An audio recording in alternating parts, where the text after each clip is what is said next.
I'm just outside the Halifax event for Curiosities and Oddities, and I thought I'd try my to-do list, just show you how it works.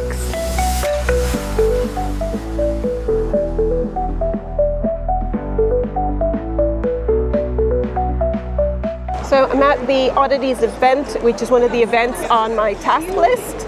And what we're going to do is, using the phone, which is connected to the circuit board, we're now going to tick that off our list. So if we have a look at the device, at the moment it does say that that event is on my list.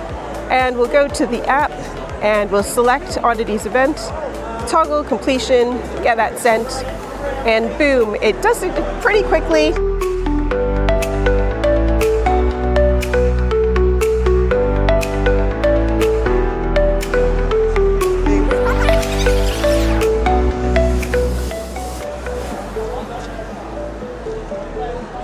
So once that event is updated on here, you can just switch off the device, because that is the beauty of ePaper, is that list will stay as it is now.